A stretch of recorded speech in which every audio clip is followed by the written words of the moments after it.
Chapter 10. Additional Sightings. A man from Drayton Valley, Alberta, wrote John Green with a reported sighting in the Lake Ribbon Creek area in April 1969.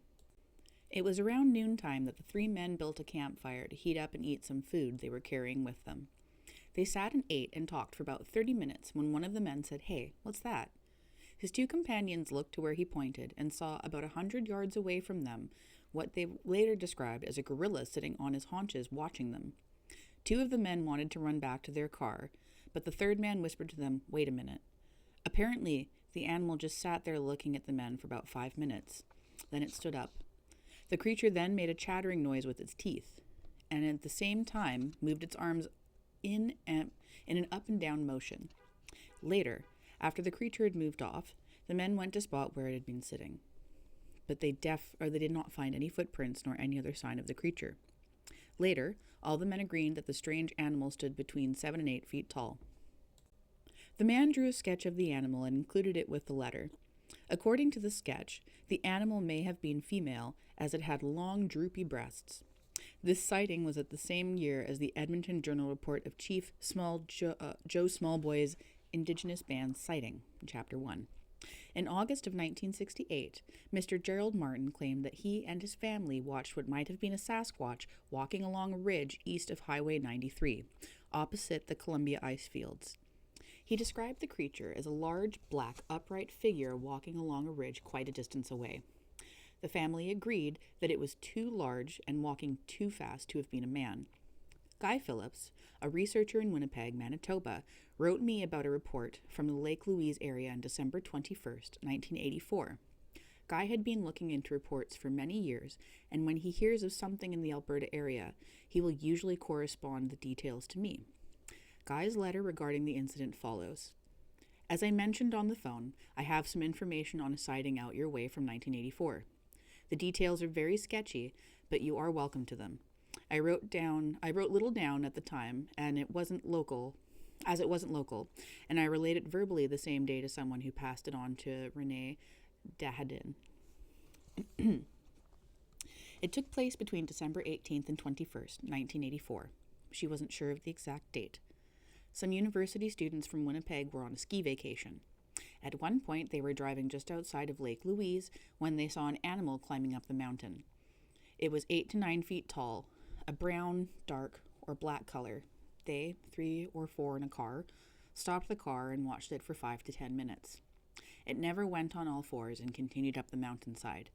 They later returned to the chalet they were staying at and were overheard talking about their sighting by a man there. He told them that he had been hiking in the same area several months before and had found and photographed some 17-inch tracks he had seen in the mud. I spoke to the girl who saw it in August 1985, and I think she believed she saw something that was not a bear. The incident took place at dusk, however, and using local reference points, she put it at a distance of approximately 1 or 2 blocks. She had no idea who the man at the chalet was. They were not drinking at the time of the sighting. Unfortunately, the report did not make it to Alberta until just recently. Therefore, the story cannot be properly investigated, and the man who allegedly photographed the tracks has not been identified. Also, no reports of these pictures have reached my files.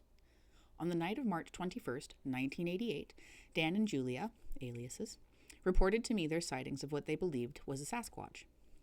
In May of 1983, on the Stony Indian Reserve along Highway 1, or Highway 1A, crossing Old Fort Creek, Dan and Julia were driving over the bridge when they spotted a dark brown, human-like creature step onto the road. The couple immediately identified the creature as a Sasquatch. The creature turned to look at the oncoming car, then bolted across the road, jumped a 4-foot fence, and ran into the trees. Dan wanted to stop the car and chase after it, but Julia, who was pregnant at the time, became very frightened and begged him not to go after it. "Just keep driving," she pleaded, and Dan did just that. The couple saw the creature at a very close proximity. It was covered with hair except for parts of its face where it were covered with black skin. Dan describes the eyes as large and deep-set, with forehead jutting out. He claims that it stood between 7 and 8 feet tall, with large and very muscular arms. Both the husband and wife agreed that it was remarkably fast and bolted over the fence with very little effort. When they drove past the spot on the road where the creature had jumped over the fence and into the trees, they could see the trees and brush moving as it ran deeper and deeper into the woods. When Dan and Julia first reported the incident to me, they were both willing to have their names and place of residence published, but later withdrew because they wanted to put the incident behind them and go on. Dan is a hunter, however, and expressed the desire to hunt the creature. Not all Sasquatch incidents reported were authentic. Many actually check out to be false. Occasionally, I receive reports by people who sincerely believe they have found something which relates to the Sasquatch, but the evidence is merely a case of mistaken identity. On the night of July 26, 1987, a woman called to report a track found in the snow in the frozen swamp area not far from the Rocky Mountain house, discovered in 1986.